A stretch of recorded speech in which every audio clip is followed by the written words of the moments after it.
Alléluia. Amen. Je bénis d'abord le bon Dieu pour la présence de tout le monde. Amen. Quoi de quorum et plus que même matin, tous ceux qui étaient dans le programme de cette veillée sont là. C'est que Dieu a écouté nous. Amen. Notre Dieu, il exauce toujours pour que nous puissions faire un peu cet exercice de foi et savoir que quand tu adresses une prière à Dieu, l'exaucement aussi dépend de la grandeur de ta foi. Frère Patrick a dit quelque chose ici que j'ai toujours aussi dit, c'est que au royaume des cieux, là où nos bénédictions sont, au royaume des cieux, là où nous sommes bénis de toute forme de bénédiction, la monnaie qui est utilisée là-bas, c'est la foi. Plus de foi tu as, plus de bénédictions tu peux acheter. Donc, c'est juste pour vous dire que dans cette histoire dans laquelle nous sommes plongés, la chose la plus importante, c'est la foi. Et moi, aujourd'hui, je constate encore une fois de plus que notre foi a payé. Notre foi a payé. Tout le monde est là. J'étais arrivé en retard, mais j'ai quand même pu venir ici. J'ai pas de véhicule, mais j'ai quand même pu venir qui est arrivé. Notre Dieu est très bon. Amen. Je n'ai pas préparé comme d'habitude qu'est-ce que j'allais partager avec vous aujourd'hui ou comment j'allais conduire, parce que je voulais que cela puisse être fait par le trichement du Saint-Esprit. Je voulais que ce soit le Saint-Esprit qui puisse vraiment inspirer tout ce que je vais faire aujourd'hui. Et pendant les 3 jours qu'on était en train de prier, absolument bien de m'est venu pour ce que je devais vraiment dire ici, et jusqu'à ce que j'ai commencé un peu à me décourager, parce que je sentais comme si le Saint-Esprit n'avait rien mis en moi. Je ne savais pas qu'est-ce que je vais partager avec mes frères. Je ne savais pas parce que je savais qu'il faut prier pour le Saint-Esprit, mais d'habitude, comme on l'avait dit, on voulait que ça soit une complémentarité, que le Saint-Esprit puisse guider chacun de nous d'une façon à ce qu'on puisse se compléter et que ce que Dieu veut vraiment partager avec nous puisse être complet. Et pendant les 3 jours, il n'y avait rien qui venait. Jusqu'à ce que je suis arrivé ici, mes bien-aimés, il n'y avait rien. Pendant que on était en train de prier, il y a un moment, je me disais, quand ça sera mon tour, je vais demander à Yves ou à qui que ce soit qui veut plus de minutes, de prendre mes minutes parce que le Saint-Esprit ne m'a rien dit, parce que le Saint-Esprit ne m'a rien donné. Et pendant qu'on était en train de prier, pendant que je crois que c'était, je ne sais pas, Patrick, je crois, que était en train de prier, que le Saint-Esprit a mis un verset dans ma tête. Je suis allé lire le verset, je suis allé le chercher. Et le verset m'a donné toutes les orientations sur comment ma partie de prière devait être faite. Donc je glorifie l'Éternel parce que c'est lui qui m'a donné ça. Pour Yves qui n'était pas là, j'étais en train de dire que avant que je ne vienne ici, juste pendant les 3 jours, j'étais en train de prier à ce que le Saint-Esprit puisse m'aider à, à savoir de quoi je veux parler et comment je vais orienter la prière. Parce qu'on avait dit qu'il fallait que ça soit en symbiose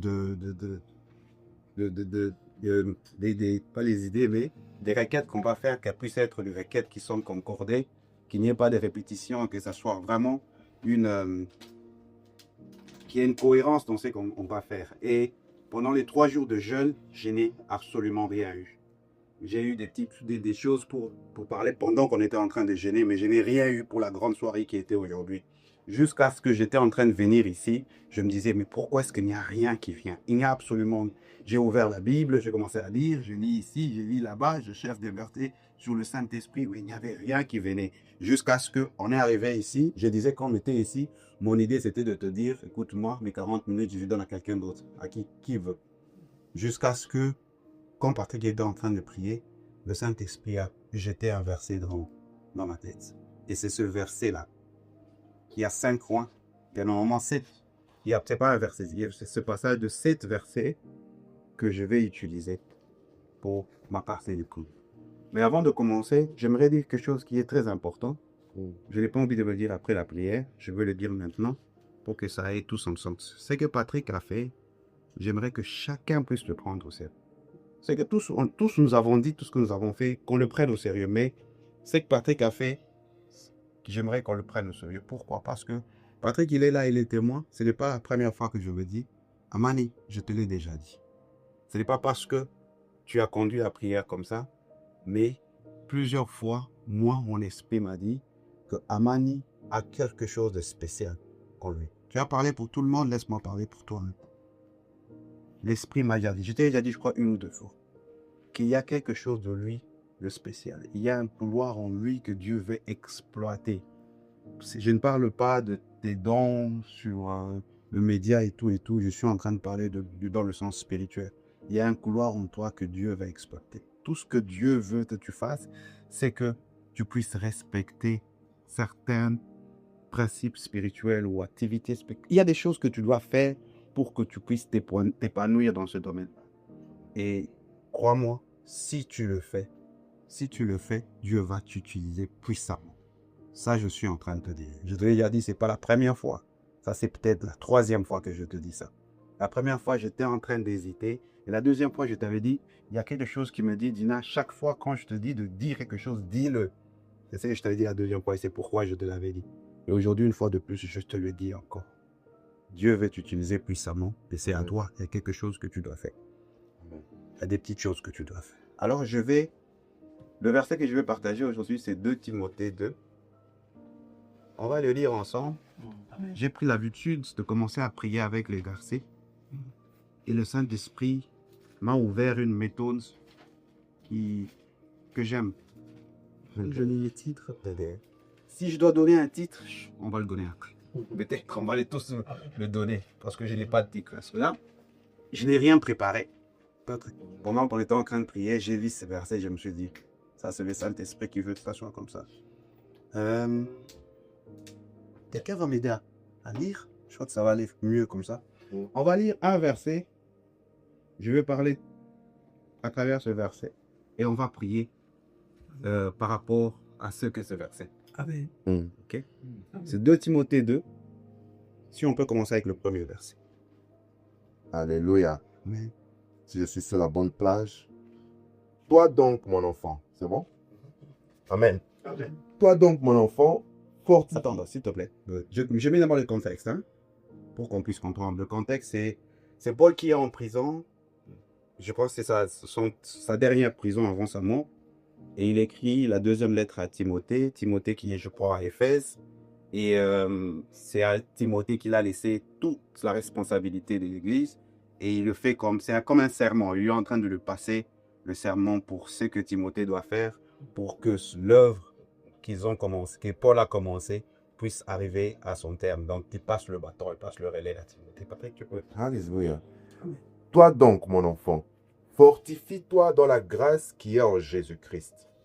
Et ce que tu as entendu de moi en présence de beaucoup de témoins, confie-les à des hommes fidèles. Donc, il sûr que tu as les trop longtemps. Oh, juste quoi? Juste le Ah, premier. je suis le premier. Ah, On va faire un à un. toi donc, mon enfant, fortifie-toi dans la grâce qui est en Jésus-Christ. Amen. Amen. Amen. Ici, Paul demande à ce que, s'il y a une autre version, la version que moi je lis, dit, puise ta force dans la grâce qui nous est accordée dans l'union avec Jésus-Christ. Amen. Amen. Bien aimé, Amen. frère Yves a dit quelque chose de très important, je vais me joindre à lui. Il a dit, ce n'est ni notre intelligence, ni notre force, ni quoi que ce soit qui va faire l'œuvre que Dieu nous demande de faire. Amen. Tu peux beau être intellectuel, beau être intelligent, beau tout ce que tu veux. Si il n'y a pas la part de Dieu dans ce que tu veux faire dans sa mission, tu ne vas rien achievre. Et ici, c'est que Paul est en train de demander à Timothée. Timothée, ce n'est pas n'importe qui. Timothée, c'était quelqu'un de très éduqué. Timothée était juif, il était trop éduqué, c'était quelqu'un de très intelligent. Et il avait une grande connaissance de la Torah. C'était quelqu'un qui connaissait très bien la loi. Et il est petit-fils d'une grand-mère qui a une foi redoutable. Sa maman avait une foi redoutable que Paul témoigne, je crois, dans 1 Timothée, je crois. Et cette personne, si Paul lui dit ça, c'est pour lui dire que ne te fie pas à ton intelligence. Ne te fie pas à la foi que tu avais. Ne te fie pas à tes origines. Ne te fie pas à ta famille pour croire que c'est à cause de ça que tu es en train de faire l'œuvre de Dieu. Si tu arrives ou si tu arriveras à faire quoi que ce soit, rappelle-toi que tu le fais parce que tu trouves cela dans la grâce que tu as eue à travers Jésus-Christ. Amen. Notre force, Mm. tout ce qu'on va faire, tout ce qu'on va accomplir, bien-aimé, on ne l'accomplira pas parce qu'on a fait des grandes études. Oh là là. Tout ce qu'on va accomplir, que tu prêches bien l'évangile, ce n'est pas parce que tu as appris le français dans une grande école. Si tu vas faire des miracles, ce n'est pas parce que tu es celui qui a fait plus de veillées ou plus de trucs que quiconque que ce soit. Si tu arrives à être un bon chrétien ou si tu arrives à lire la Bible et directement comprendre la Bible, ce n'est pas parce que tu es allé dans une grande université. Rappelle-toi que si tu arrives à le faire, c'est parce qu'il y a quelqu'un qui est mort sur la croix. Il est mort pour toi. Et c'est parce qu'il est mort pour toi, parce qu'il t'a choisi, parce que tu bénéficies de sa grâce, parce que tu es dans son salut, que lui dépose en toi tout ce qui te permet de faire ce que tu es en train de faire. Et ça, c'est très important.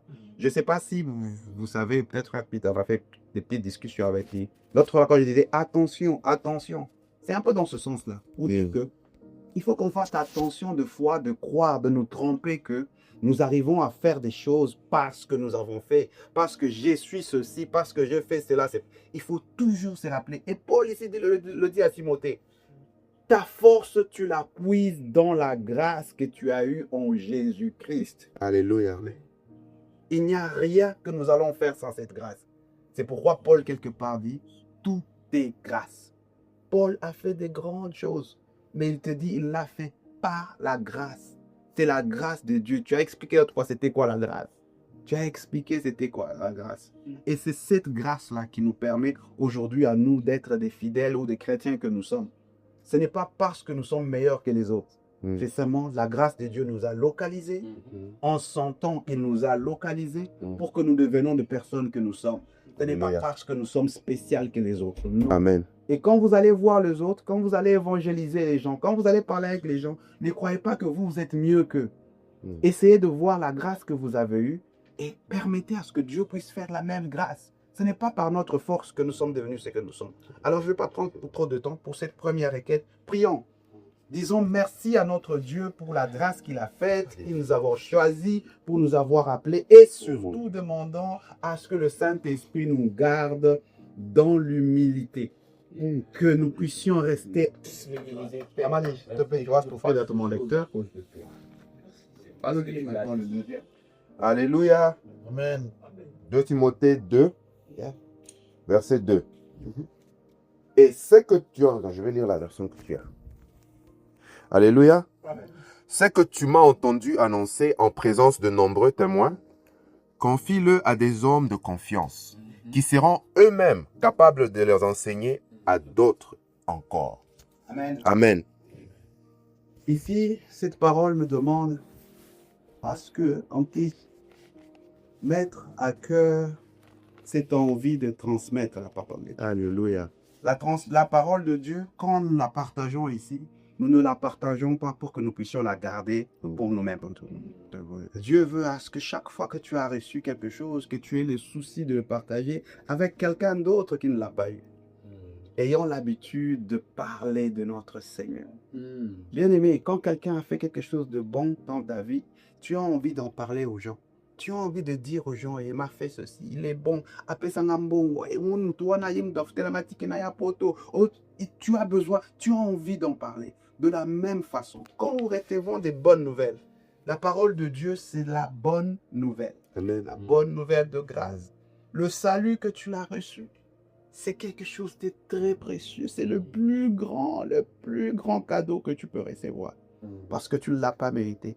Alors pourquoi tu gardes ta colonne? Va le donner aux autres. Va le partager avec les autres. C'est ce que Paul demande ici à Timothée. Timothée, on lui demande d'enseigner ce que lui aussi on a enseigné. Et afin que les autres aussi puissent enseigner et que ça devienne une chaîne. Et c'est en faisant cette chaîne-là que le royaume de Dieu est en train de grandir. J'ai toujours dit, l'évangile, la parole de Dieu, c'est un plat qui ne se consomme pas seul. Quand il s'agit de la parole de Dieu, soyons pas égoïstes. Ayons cette envie de partager ça avec ceux qui ne l'ont pas. Et prions pour que ce que nous apprenons, tout ce que nous avons déjà appris, que ça ne puisse pas rester seulement en nous, mais que nous puissions avoir la force. Frère Peter l'a dit ici tout de suite. Et je crois, Yves aussi l'avait dit. Frère Peter a dit, je crois que c'est la dernière partie qu'il a lue ici. Quand les disciples ont eu le Saint-Esprit, ils sont directement sortis. Quand ils sont sortis, c'était pour annoncer la bonne nouvelle et 3000 personnes se sont répandues. Alors, que cela aussi devienne notre souci.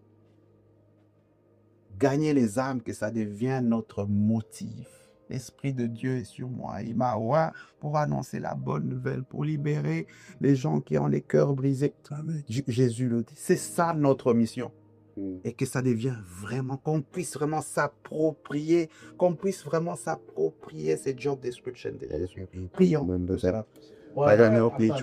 Avant de partir, nous continuons juste pour couronner ce deuxième verset. Je vais juste dire ce que Jésus a dit aux disciples quand il leur promettait les spectacles. Alléluia. On connaît tous ce verset, mais je vais juste le rappeler. Vous recevrez une puissance, l'Esprit Saint sur vous fera de vous mes témoins. Et allèrent dans la Judée, à la Samarie et dans les extrémités de la terre. Amen. Vous avez reçu l'Esprit Saint. Soyez les témoins de Jésus. À Jérusalem, qui est votre maison, votre famille, vos proches. La Judée, c'est votre société, votre environnement. La Samarie, ce sont les résistants, ceux qui ne veulent pas écouter la parole de Dieu, ceux qui combattent la parole de Dieu. Les extrémités de monde, c'est plus tard, très loin. Et Dieu va vous accompagner dans cette direction. Qu'est-ce qu'on peut lire? Alléluia. Verset 3. Prends ta part de souffrance comme un fidèle soldat en Jésus-Christ. Amen. Amen. Amen. Maintenant que vous avez reçu l'Esprit Saint, peu importe vous vous êtes engagé à travailler, il faut savoir une chose. Jésus, quand il est venu, son acceptation de la mission, son acceptation de faire la volonté de Dieu, c'est conclu par lui porter la croix. Et c'est vraiment symbolique. Jésus qui porte la croix signifie qu'il a porté toutes les souffrances.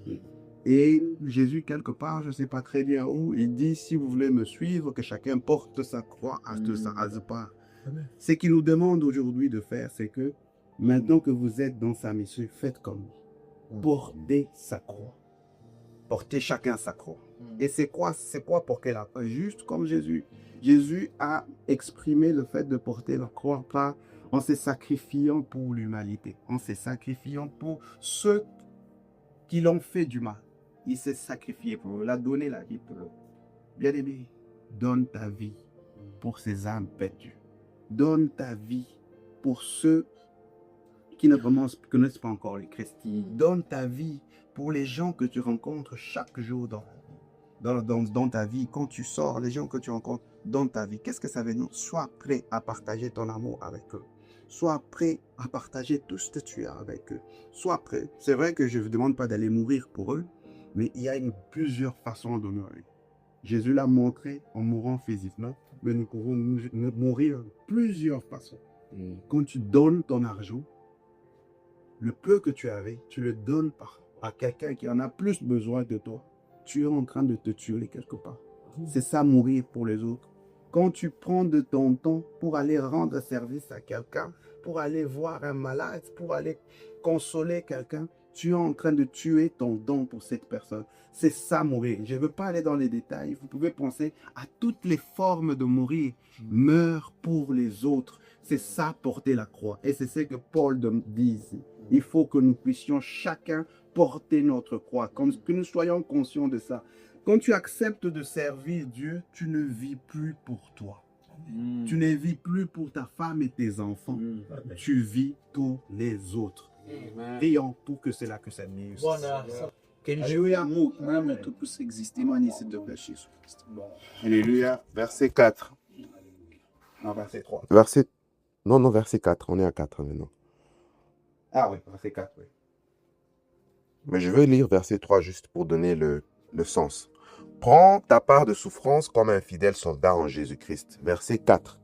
Un soldat en service actif ne s'embarrasse pas des affaires de la vie civile.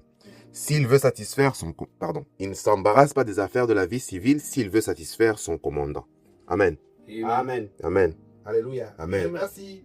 Vous comprenez ceci comme moi.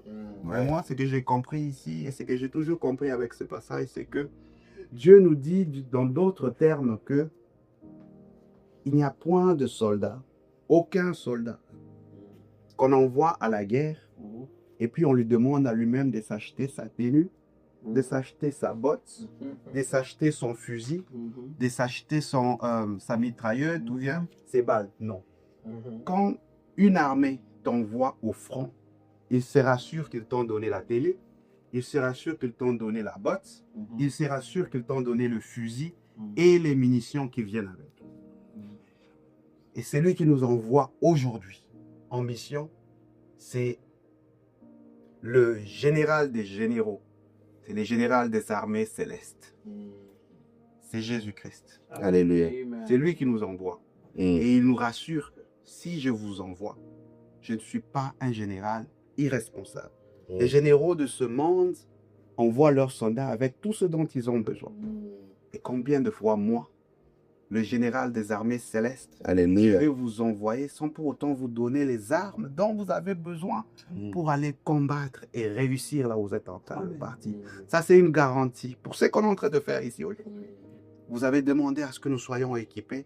Dieu nous dit qu'il nous a équipés. Amen. Il nous a équipés. Les dons dont nous avons besoin, il nous a équipés. S'il t'a envoyé, il s'est rassuré que tu as ce dont tu as besoin pour conquérir l'adversaire. Alors, bien-aimés, prions. Prions pour que l'incrédulité ne soit pas en nous. Que nous ne puissions pas croire que nous n'avons rien. Parce que si nous croyons que nous n'avons rien, c'est que nous ne croyons pas en la mission que Jésus-Christ nous a donnée. Si nous croyons en la mission qu'il nous a donnée et nous croyons qu'il n'a rien, c'est que nous croyons que c'est un général irresponsable. Or, il n'est pas un général irresponsable. Quand il t'envoie avec tout ce dont tu as besoin. Alors, prions dans ce sens. Je ne sais pas comment tu vas aller. Tu sais que tu as compris. Et prie. Dieu de gloire. Alléluia. Amen. Avant qu'on continue, Patrick, je voulais juste ajouter un petit truc. Frère Peter a dit, quand tu as un don, la foi veut que tu puisses exprimer cette foi en faisant un acte que la porte te donne. Mais et c'est ce que je recommande à travers cette partie que nous puissions faire. Si tu ne le fais pas, c'est que tu ne crois pas que Dieu t'a équipé. Et si tu ne crois pas que Dieu t'a équipé, c'est que tu le traites d'irresponsable ou tu ne crois pas en la mission, à l'appel que tu as reçu. Moi, ça personnellement, je prends le 3 et le 4, je le prends pour moi par rapport à ce que Frère Peter avait dit et ce que Patrick avait dit. Je sais qu'il y aura des moments difficiles. Ça, je le sais. Comme chaque soldat, quand il va en guerre, ce n'est pas pour faire la fête. Donc, je le sais, je le prends à cœur. Mais je suis rassuré, j'ai la garantie. Je remercie le bon Dieu qui me rappelle encore aujourd'hui parce qu'il m'a parlé que il va me donner tout ce dont j'ai besoin et que je ne puisse avoir peur de rien. Et j'aimerais proclamer ça solennellement devant vous tous pour vous dire que je rends grâce à Dieu. Je le rends grâce parce que les moments difficiles, je m'en fous. Je sais que j'ai Jésus-Christ et avec Jésus-Christ, je vais arriver au bout. Comme Patrick l'a dit, c'est vrai que je suis un grand éléphant et qu'il y a une petite porte, mais parce que je suis avec Dieu, il va me coincer jusqu'à ce que je puisse traverser cette porte. Gloire et louange ce soir, oui, je sais. Alléluia. Amen. Amen. Verset 5. Un athlète qui participe à une compétition ne peut gagner le prix que s'il lutte selon les règles. Amen. Amen. Bien-aimé, Paul ici Il typifie le chrétien à un athlète dans une compétition. Chaque compétition a des règles. Et pour gagner la compétition, il faut respecter les règles. Ce que Dieu veut nous dire aujourd'hui, c'est que nous, en tant qu'athlètes, dans cette mission, cette compétition dans laquelle nous sommes mis, il y a des règles à suivre. Et les règles, je ne vais pas les répéter ici, nous les connaissons tous. Nous les disons ici chaque jour. Tout ce que Dieu veut que nous puissions faire, c'est que nous puissions respecter ces règles. Et ça, excuse-moi, Amani, mais je vais m'adresser à toi personnellement parce que c'est à toi que j'ai parlé ici. Quand je disais qu'il y a quelque chose en toi que Dieu veut t'utiliser puissamment, mais il y a des choses à faire, c'est ça les règles. Il y a des règles que tu dois suivre pour que ce que Dieu veut faire en toi, avec toi, puisse s'accomplir. Ce n'est pas seulement pour lui, mais c'est pour nous tous. Et je le dis parce qu'à lui, j'avais dit. Yves, Blanchard, Billy, frère Peter, Dieu veut faire des grandes choses avec. Mais dans ce jeu-là qu'il veut jouer avec vous, il y a des règles à suivre. Lui, il n'est que le coach. Il y a des règles à suivre. Les plans de jeu, il vous l'a déjà donné. Si toi, tu vas jouer au football, tu vas, au lieu de quitter le ballon, tu vas mordre un joueur ou bien lui donner un coup de tête, tu auras un carton rouge. On va t'enlever du terrain. Tu seras mis hors jeu. Si tu cours derrière un défenseur, au lieu de rester devant pour tuer leur jeu, l'arbitre va siffler, il y aura un hors-jeu, tu ne vas pas marquer le but. Il y a beaucoup de petites règles comme ça dans le jeu. Il est important de lire régulièrement la Bible parce que c'est la Bible qui a toutes ces règles-là. C'est dans la Bible qu'il y a toutes ces règles-là. Et c'est à nous de lire la Bible et de nous rassurer que nous sommes en train d'observer ces règles régulièrement et Dieu nous garantit la victoire parce que lui, c'est un coach par excellence. Il va nous apprendre à jouer, il va nous apprendre à gagner, mais quand on sera dans le terrain, ce n'est pas lui qui viendra nous stopper pour qu'on puisse casser les jambes d'un joueur. S'il y a des règles qui sont là, quand tu le feras, eh ben, dommage pour toi. Tu seras sanctionné par rapport à ces règles. Prions pour que le bon Dieu puisse nous rappeler cela. Alléluia. Pour que ces règles doivent être écrites dans nos cœurs. Que Père Tout-Puissant, ta parole vive de qui avait dit. Alléluia. Amen. Amen. Verset 6. Le cultivateur qui s'est chargé du travail pénible doit être le premier à recevoir sa part de la récolte. Amen. Amen. Notre Dieu dit dans sa parole qu'il est le rémunérateur de ceux qui le cherchent. Bien-aimés, si vous voulez récolter des fruits, il faut savoir qu'il faut cultiver. Il y a un travail qui vient avant là. Et c'est cet Dieu en train de nous dire ici. Il nous a envoyés dans son champ. Il a dit le champ est grand. Les ouvriers sont peu, on l'a dit ici. Et Yves nous a demandé de dire à Dieu que nous sommes ses ouvriers disponibles à travailler. Nous allons travailler dans ce champ. Nous allons cultiver. Mais celui qui cultivera plus, c'est celui dont le périmètre va produire plus de fruits. Donc, il faudrait que nous sachions, si tu travailles peu, tu vas récolter peu. Et c'est ce que Paul est en train de dire à Timothée ici. Et il nous dit ça à nous aujourd'hui aussi. Notre Dieu nous le dit aujourd'hui. Mettez-vous au travail. Prenez au sérieux votre appel. Prenez au sérieux votre appel. Prenez au sérieux votre appel. Que ça soit votre priorité. Que vous puissiez y mettre beaucoup de temps. Mais faites. Que ça ne soit pas un passe-temps. Que ça ne soit pas un passe-temps. Bien-aimés, si vous voulez récolter les fruits, travaillez. Travaillez. Travaillez. Il faut travailler d'arrache-pied. Et les fruits vous seront donnés. Notre Dieu est fidèle. Notre Dieu est fidèle. Je me rappelle un jour à l'église, frère Pete a prêché, il a dit un truc qui était très important.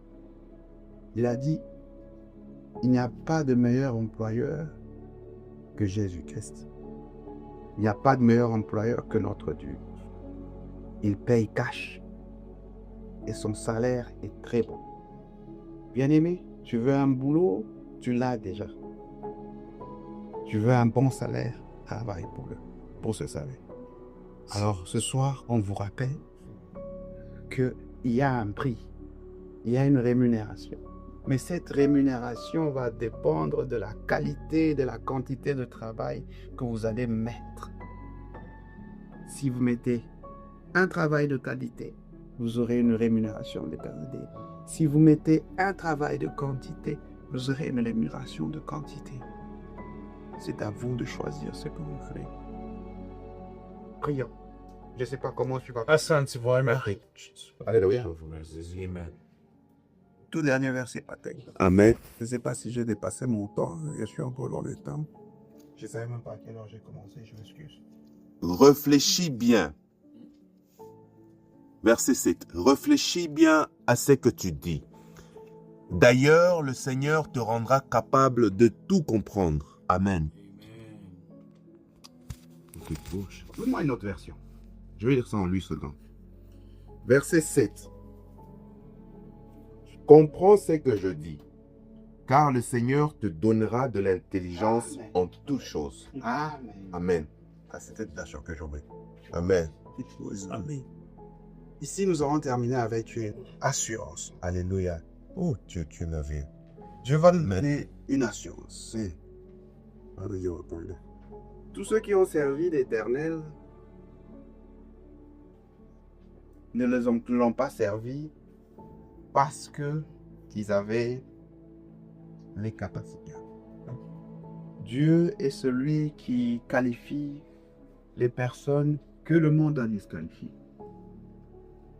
Quand Samuel va chez le père de chez Isaïe, le père de David, quand Samuel va chez Isaïe, il demande à ce qu'on amène les enfants parce qu'il veut le oindre et l'un d'eux sera le roi d'Israël. Le père, en tant qu'homme, dans son regard, il a vu tous ces enfants qui travaillaient déjà dans l'armée, qui servaient, qui étaient forts, qui étaient costauds, et il s'est dit, ça doit être un de ses enfants. Il les a tous présentés au prophète. Et le prophète a dit, non, ce n'est pas eux que je cherche. Dieu ne m'a pas envoyé chez eux. Tu es sûr qu'il n'y a pas un autre? Et Isaïe dit, bah non, il n'y en a pas, tu es sûr? Il dit, oh, il se rappelle, il y a un. Même le père a oublié parce que pour lui, c'était un moindre rien. Pour son père, il n'était rien. Il était bon seulement à garder les brebis. Mais Dieu a vu en lui le plus grand roi d'Israël. Le plus grand roi d'Israël. Quand Israël était attaqué, Israël était sous domination, combattu par, je crois, ce sont les... Donc, c'était les Philistins? Non, je ne crois pas. C'était Madianites. C'était les Madianites. Par les Madianites. Gédéon, qui n'était qu'un petit boulanger, qui avait peur, qui venait d'une famille pauvre, qui n'avait jamais combattu, se rencontre avec l'ange de l'Éternel sous le térébinthe. Et l'ange de l'Éternel lui dit, Dieu lui dit, tu es un vaillant. Pendant qu'il n'avait jamais tué peut-être une mouche dans sa tête. Il n'avait jamais rien fait d'héroïque. Et ça l'a étonné, il a dit, moi, vaillant héros. Parce que lui-même se voyait comme un nulard. Lui-même se voyait comme quelqu'un qui n'avait rien. Mais Dieu l'a dit qu'à lui, ce nulard, en lui, il a vu un héros qui allait combattre tous les Madianites, si je me trompe. Quand Jérémie rencontre l'ange de l'Éternel, Dieu lui dit, je te connaissais et je t'avais établi prophète depuis le ventre de ta mère. Pendant que Jérémie n'avait jamais prophétisé. Et il est arrivé à devenir l'un des plus grands prophètes d'Israël. Bien-aimés, ne négligez pas qui vous êtes. Ce n'est pas l'intelligence du monde qui fera de vous des grands serviteurs. Ce n'est pas la force qui qualifie les hommes du monde qui fera de vous des grands serviteurs. Ce n'est pas la sagesse de ce monde qui fera de vous des grands pasteurs. Mais cette parole nous dit que quand Dieu vous a déjà choisi, peu importe ce que vous pensez que vous êtes, peu importe ce que vous pensez que vous avez, Dieu vous équipera de son intelligence. Amen. On a parlé de l'intelligence ici. Dieu va vous équiper de son intelligence. Amen. Ne Alléluia. craignez absolument rien. Ne soyez pas complexés par qui que ce soit. Ne soyez pas complexés par n'importe quoi. L'intelligence que vous aurez, la sagesse et la force que vous aurez pour servir dans le royaume des cieux, c'est une intelligence, une sagesse et une force qui vient de Jésus-Christ. Amen. Quand il était dans ce monde, on l'a qualifié de quelqu'un de très intelligent. Les gens n'avaient pas compris. Quand il parlait, on disait, waouh, on n'a jamais vu quelqu'un qui parle comme lui. Il n'avait pas de muscles, mais on l'a appelé roi d'Israël. Amen. Il avait une force. Et c'est de cette force, de cette intelligence, de cette sagesse que vous serez équipés pour aller. Amen. Ce que vous devez faire, bien aimé, c'est juste avoir la foi. Amen. Et la foi que Dieu qui vous a choisi, Dieu qui vous a appelé, Dieu qui vous a élu, celui-là, ce Dieu, va vous donner l'intelligence pour gagner ce monde. Il va. Donner l'intelligence pour combattre. Il va vous donner l'intelligence pour propager la bonne nouvelle. Amen.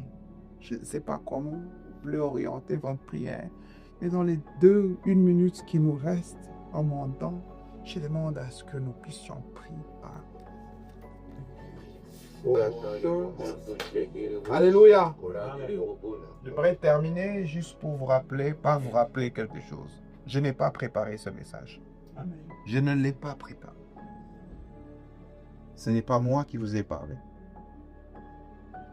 Et c'est le mystère du Saint-Esprit qui vous a parlé en ce soir. Et j'aimerais qu'on puisse garder ça à cœur, bien aimé. Ces messages que nous avons ce soir ici sont des messages précieux, très précieux. Dieu est en train de nous parler. Amen.